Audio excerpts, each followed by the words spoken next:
What about you? What's your background? You're very good at questioning. Well, now I'm the guest for the next episode.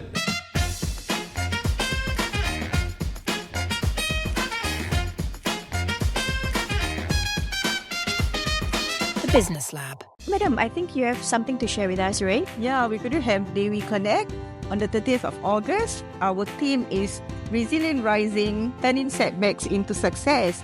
And that's happening on a Friday at Landmark and Bugis, level 5. We're going to have a really nice program between 2 to 6 o'clock. We have Datuk Khatijah Ibrahim from Malaysia. She's a singer-songwriter turned entrepreneur. We also have Yati Khairi, who does educational institutes that recently she also just went into Indonesia. And we also have 4 panelists with us. We have Eliana, Zarifa, Hilwa Brown, and also Nora. It will be led by Miss Camila and our AD, Nadia. Can we shop? Oh yes, there are going to be 11 booths. So bring your smartphone and also cash. So block your calendar. Register now. See you there. See you. Welcome to yet another episode of the Business Lab podcast. And today we have another guest. It's the director of AAT Training Hub, none other than Iqbal. And I'm very excited to jump into it. Hi Iqbal, welcome to the podcast show. Hi, Sufyan. Yeah. And Iqbal will share more about his business and how he expanded it, not just in Singapore, but overseas to Malaysia. Today's episode, of course, is sponsored by our venue sponsors, ID Entity and Craft by 3, and our media magicians, StudioFive Corp.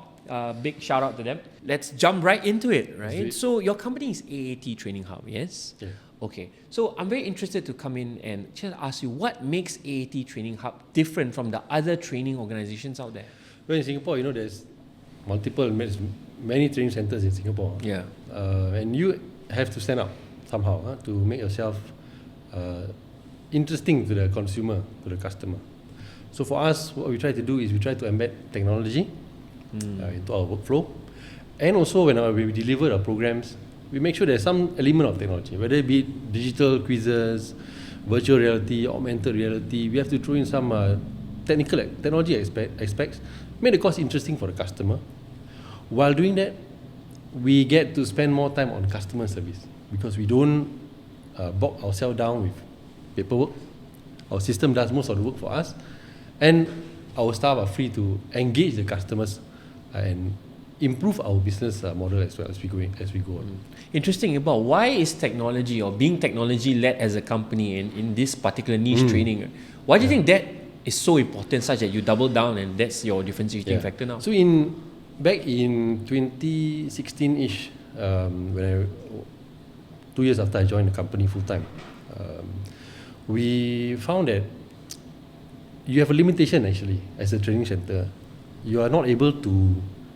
No training center is able to emulate 100% the actual working environment, right? So you might be training for a particular course. Like our main product is a forklift course, for example. Okay. We have people from everywhere, from the airport, from the warehouses, from the logistics, from the shipyard. We can't possibly bring them. Okay, let's go to the shipyard today for training. Now let's go to the airport for training. When they are in our premises, they get to use technology to simulate as if they are in their own workplace. So that's the key success factor actually. Because to simulate workplace training, we are doing workplace training, right? Yes. So we have to somehow be able to simulate that. Not just sitting in a classroom and then, okay, these are the props, go through the props. How do you actually put the student back into the workplace for more effective learning? That's why we think that technology is key driving force when you talk about learning, especially in today's age. What's the impact of using technology and bringing the people to the workplace without bringing to the workplace, for example? So, like, if I'm understanding you correctly, what you're saying is you put them in a simulation so they don't have to go to the exact site to learn how to do the skill. Right? Correct. And why do you think this drastically changes the game for everyone? Because you contextualize. So when you do training, you have to contextualize to the student, right? For example, I'm coming from a food safety course, and I work in, for example, a coffee shop, okay? And then you are telling me a workflow based on a restaurant, right? It doesn't gel. But if you were to contextualize to my topic, my day-to-day, which is a coffee shop, hawker, then I'll be able to digest the content more effectively. You know, and that's the purpose of training center, to build up the knowledge, skills, and abilities, right? And whichever way possible, we have to do it to make it work for the student. Wow. And what's the impact of your business focusing more on the technology? You mentioned a little bit about customer service, right? Yeah. So how did leveraging on technology help you focus more on the customer side of things? So today in 2024, our staff, they don't do much paperwork. I wouldn't say it's very relaxing. I won't say that on camera. But because the system does most of the compliance checks, most of the data management per se, they get to spend their energy on customer service. Right? They're not bogged down by I need to fill in this Excel sheet to make an attendance sheet, for example. You know, I need to send a customer a particular form for enrollment. You don't have to do that because the system does that for you. So your energy now is to understand the customer, be able to upsell and cross-sell. So the days of the training center staff just doing paperwork, this is over. So the staff now has to change the mindset. I'm actually also a salesman at the same time. Right? Because system is doing half my job. So to actually contribute to the company, yes, I do my customer service. At the same time, I can try to understand the customer more, sell more products for the company. Wow. And how do you get them to buy into that? Like, they're so used to the old school of thought, right? Just focus on that. So how do you get them to buy into the idea? Good question. When I came in 2015, I mean, this is a family business. Okay. A family business started by my dad. Okay. He, of course, laid the foundation in 2005. For me to today say that I've already built a tower on that foundation. You know, that's how I see it. When I came in 2015 full time, of course we were still in the old way of doing things, right? Manual paperwork, pushing paper every day, invoices, receipts, all over the place. To digitize the company, that's where the challenge comes in, right? And to do that, you cannot be a manager to do that. You have to be a team leader. You require leadership to be able to bring them out of their comfort zone, right? If you see you're coming in just as a manager, okay, I'm just doing the operations management. Yeah. You are actually just following a particular idea given by the top. Yeah. So if you want to do transformational change, you have to come in as a leader and convince your staff that this is the way to go. Today, compared to 2015 when I came in, our paperwork has shrunk 90%. So to convince them, firstly, you have to be able to understand the process and to show them that, hey, actually the digital part, the digital solution is going to work for you. It's going to work for us. And today, 2024, 10 years after I joined, around 10 years, I can safely say we've grown 10x. Wow. Mashallah. Right? And it's not by luck or chance. Of course, it's fated also, right? We believe in destiny, right? Yes. So, while it's fated, at the same time, we have to do calculated steps, right, to actually reach 10x. You know, so from 10 years to now, we have grown just because of this. Digitization, focusing on customer service, and be able to expand. If you are not digital, you cannot scale up. For us, when I came in, we had 2 centers, one in Serangoon, one in Woodlands. Today we have 6. We have Kaki Bukit, we have 2 in Woodlands, we have 1 in Pioneer Center, we have 2 centers in Serangoon. So to be able to do that and to manage remotely, you must be digital first. Otherwise, how are you going to go there and monitor and with 15 staff only? Wow. It's actually 15 only, to be able to do that. Must be digital first. So I wanted to just get a little bit technical, go deeper into this. Let's go. What kind of technology are you talking about when you say in order to scale you need to go digital? So what are we talking about here? And you have to be well versed. So now we talk about as the business leader, right? Yeah. You have to know the process, number one, of course. Each function of your business you have to know. Whether it's sales, whether it's the HR part, whether it's the operations part, which is the training for us, the procurement part, how we manage our vendors, you have to know the functions. From there, can you actually develop a custom solution for yourself?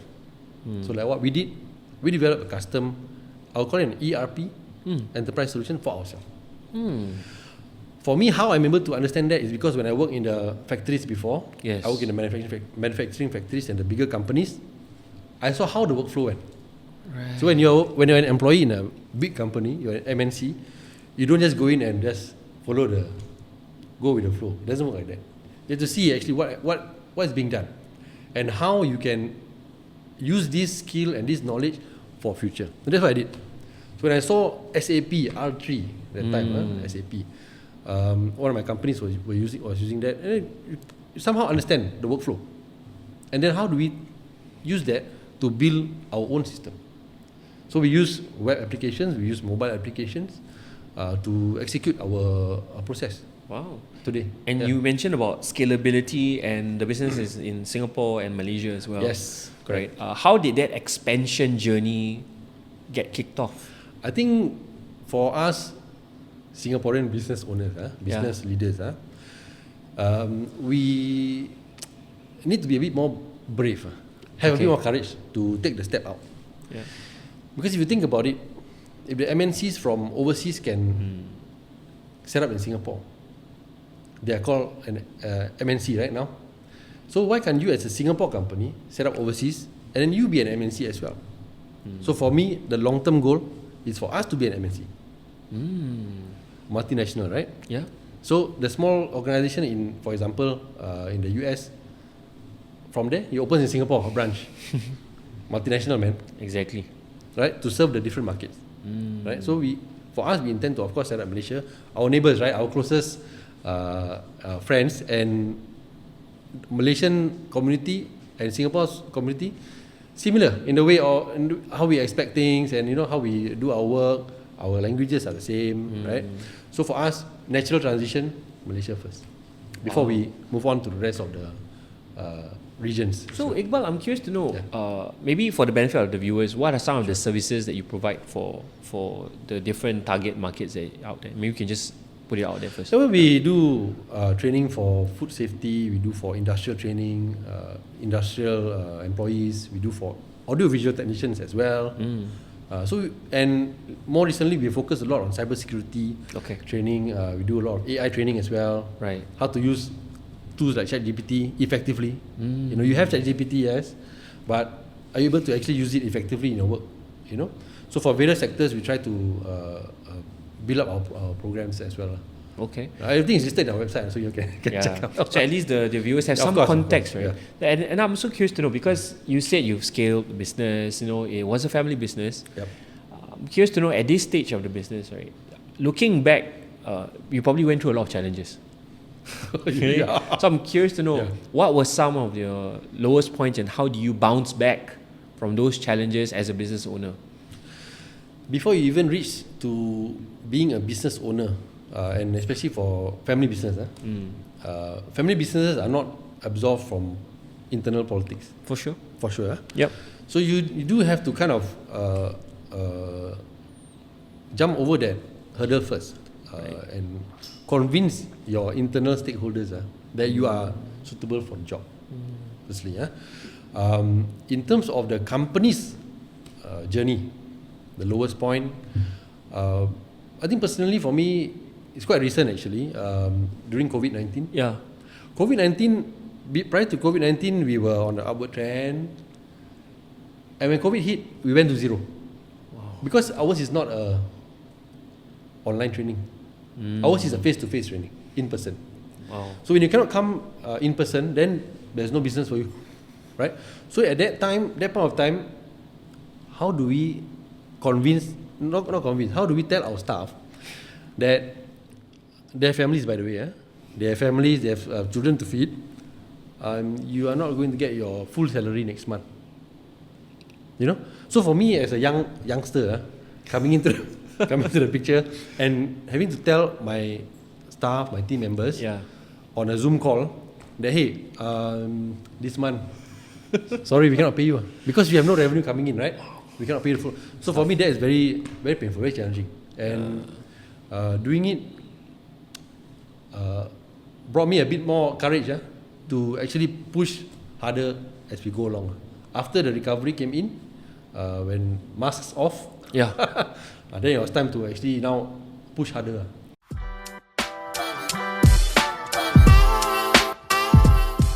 I think the most important thing for anybody who wants to venture and go out and do their own business is to understand that there is no substitute to hard work. Hard work comes first. Everything else comes second. Because we do know that people view business owners as kurang boss. You guys are bosses. You guys drive nice cars and you guys stay in nice places. Yeah, but you don't understand the struggles to get there. I personally tell myself this: do or do not. There's no try. Courtesy of Yoda.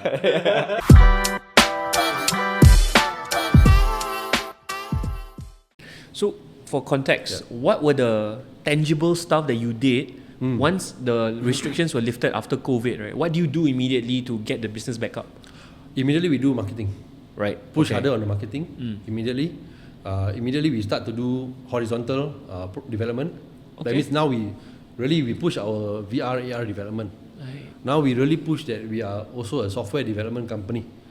We don't only do training, we also do digital services as well. So we push. Today, from 2019 to 2020 to today, we've had about 10 to 12 new customers for VR products in Singapore. And they range from SMEs to MNCs. Wow. And the MNCs take the products to use it regionally. And testament to our experience in the industry and our ability to deliver the programs. I like how you mentioned what was going on in your mind when you had to break the news to the staff. How do you push yourself mentally in that situation? Because now, you went to zero, right?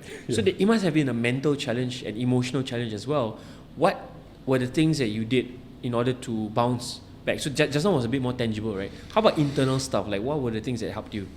I think for me, it's I won't say life experience, Okay. but when I bring myself back to my younger days, I got a chance to lead teams previously as well. Oh, okay.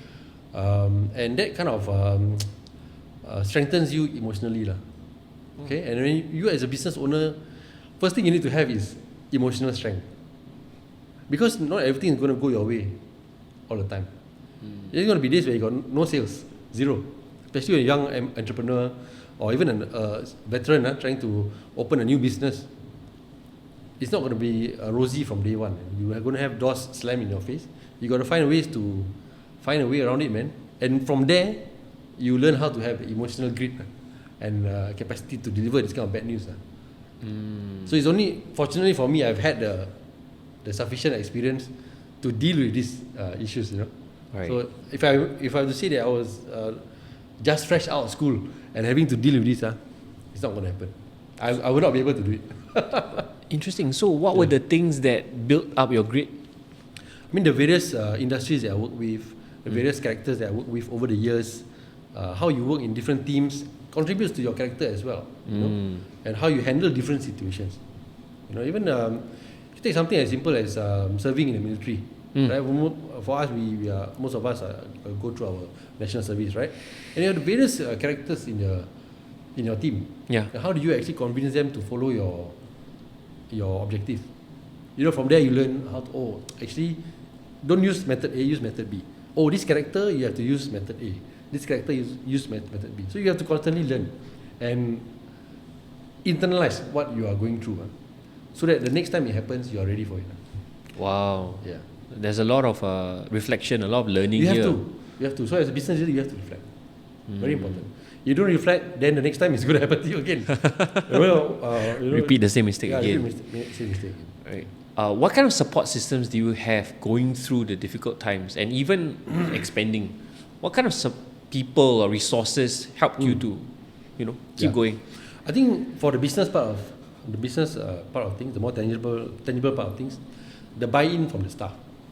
The staff knows that you are there to back them up, and you will be there to do what's best for them, for the business as well.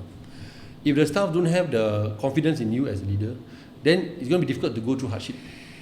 Right? So fortunately for me, I had sufficient team members who are supportive. Right? Even though they are older than me, even though they are more, they've served more years in the company than me, they did give me the benefit of credibility at the time, to push through. Softer side of things, obviously my family is there to support as well.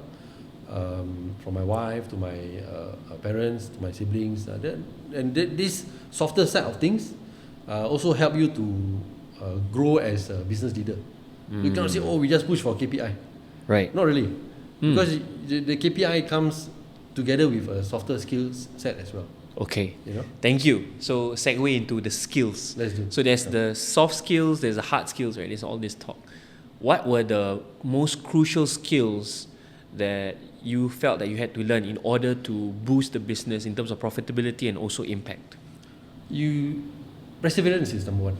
Okay. Perseverance. Because if you want to do a new venture or a new product, you need to have the ability to push through, finish what you started. A lot of entrepreneurs have this issue of shiny new object syndrome. Oh no. Huge. And I still suffer from it as well. Yeah. Oh, this is interesting. I want to do this. This is interesting. But you have to step back and be realistic about your goals. Be realistic. Be realistic and actually say that, okay, this is actually something that might work. The rest of it, you have to learn to shut it out and focus on what is going to work. So that perseverance comes into play. Wow. When you mention this, it hits really deep. Oh, really? Because I felt that this shiny object syndrome is a real thing. There's so many opportunities. Exactly. But it sounds like what you're saying is focus on the things that matter the most to the business, that builds the business. Yes, that's right. That's right. And that leads to the perseverance, grit in pushing through. Correct. Okay, so that's the first skill. What other skills are important? You also need to have the communication skills. Okay. Today's day and age, we do a lot of digital communications, right? I just WhatsApp you. Yeah, WhatsApp you. WhatsApp you. But don't forget that the human being still needs the face-to-face connection, still need the human touch, right? You still need to speak to somebody on the phone, for them to make the connection. You cannot just hope for sending out EDM, for example. Sending out EDM and then hope that things are going to fall into place. It's not like that. You do need to contact with your customers, verbally communicate with them, and tell them, we have this new product, new service coming out. Okay. Otherwise, you are just another spam email to them. Wow. Like I want to dive deeper into this, right? Let's get a little bit more technical here, okay? So you said communication with the customers, right? This reminds me of making sure you are top of mind for the customer and you're talking to them. So tell me, how do you build that trust when you communicate with them? What is it that you do? Well, when you communicate with customer, you have to always focus on the customer's needs, not your needs. Actually, your needs is very simple. I want to sell you my product, correct? But what does the customer actually need at the point of time? So you must be able to have empathy for the customer, empathy for the person on the other side of the call. Wow. Right? She's just a HR officer, for example. Yeah. For our context, we always communicate with HR staff. Sure. So she has her hands tied as well, correct? She has a budget to follow. She has a boss to report to. So when you want to sell something to the management on the other side, you have to think that there's other aspects in play as well. So when you communicate to your customers and even internally to your own team, you must be able to empathize as well.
Of your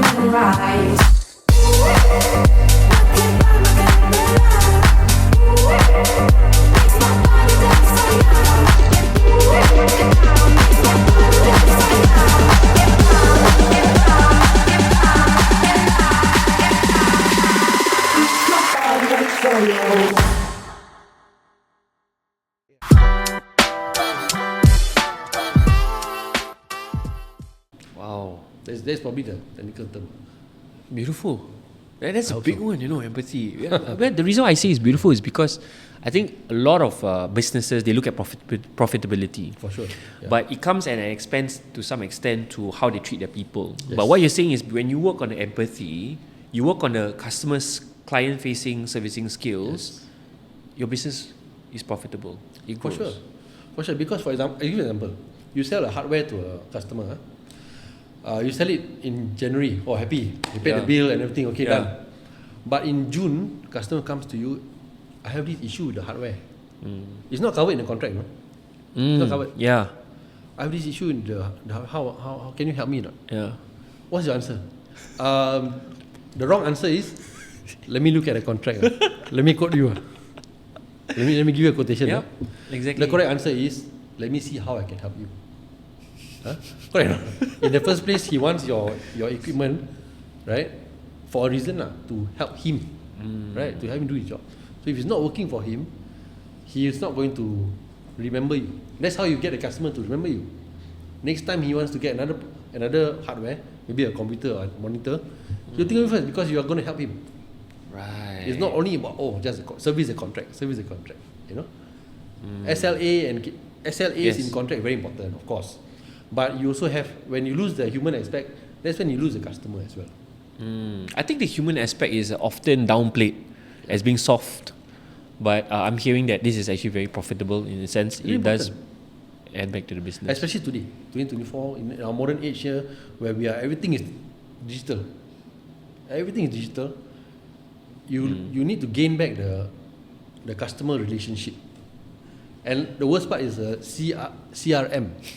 It's called a customer relationship management software. Yes. Right or not? Yes. It's supposed to help you with customer relationship. Yeah. So if you just say, okay, the CRM is doing it, but you forget the CRM actually is supposed to help you to serve the customer. Yeah. Oh my goodness, it's huge because people replace the human with the tool. Yeah. But you're saying the human comes first, then you use the tool to amplify the human aspect of it. Yes, but I guess a lot of the blockers here is that the CRM will do everything. Sure. The tool, I'll rely on the tool. I already paid 20,000 for this. Yeah, why must I come in? Yeah. This the mindset needs to change. If you really want to be successful. What are some of your aspirations for the business right now? What's the game plan for the business? Well, for AAT, I think for me, I do many other businesses as well. I do employment agency, I do my own software services company as well. But for AAT, currently our intention is to expand overseas. Right. Locally, yes, we do want to also expand, but we are looking at other markets as well. Fortunately, we have the confidence and the trust given to us by our agencies here to run certain programs and to run certain sensitive programs for sensitive departments as well. And so we are kind of happy what we have here in Singapore, and we'll build on this, of course, by building up our customer base. But we are trying to expand overseas and be an MNC in the near future. Who knows? Inshallah. Inshallah. That's beautiful. Right? So that's the end goal.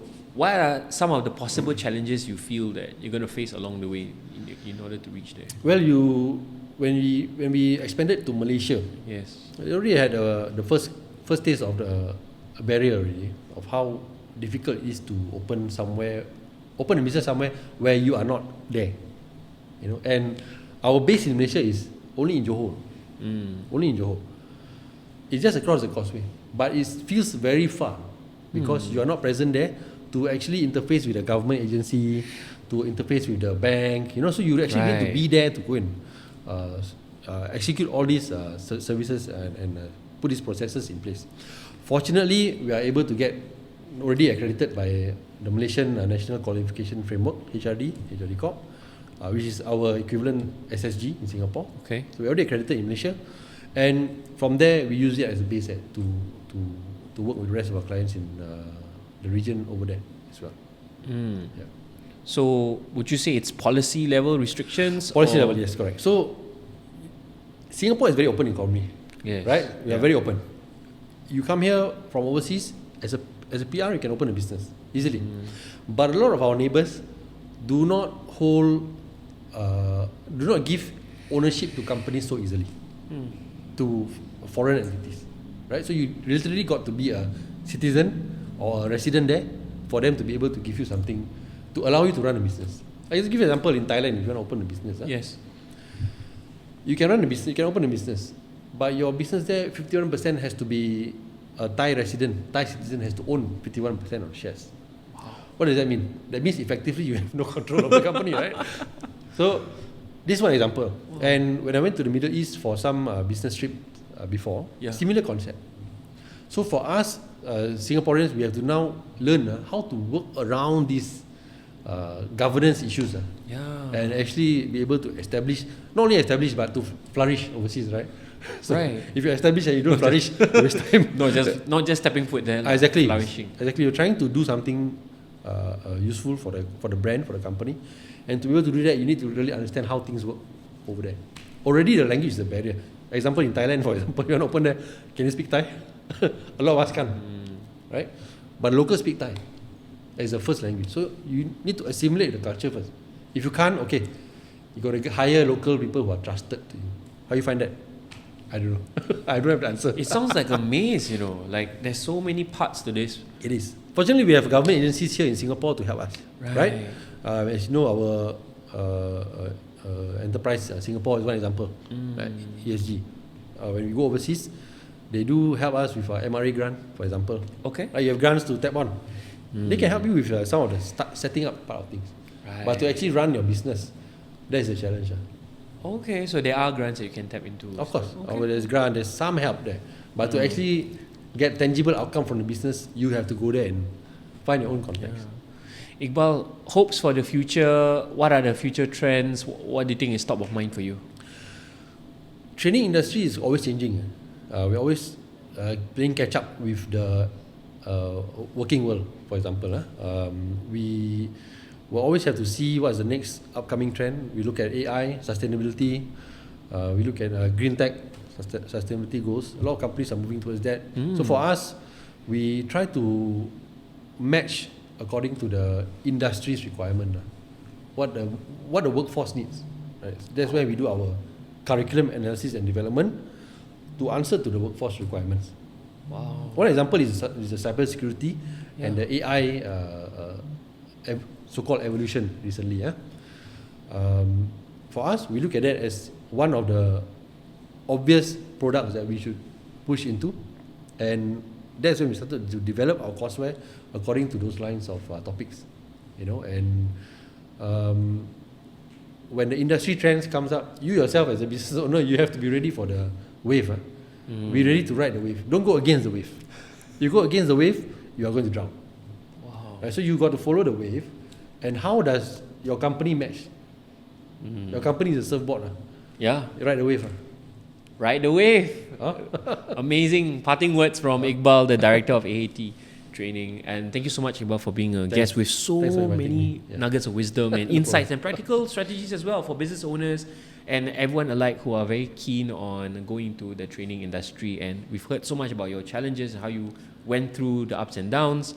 We'd like to thank our sponsors, Craft by 3, ID Entity, and of course our media magicians, StudioFive Corp, for graciously supporting us for this podcast project. If you're watching this podcast on YouTube, please share it with your friends. You can also catch us on LinkedIn, on TikTok, on IG, everywhere else you get your podcast, Apple Podcasts. Please share and comment and start the conversations going. Thank you so much, Iqbal. Appreciate it. Thank you so much, guys. Take care. Bye-bye. See you.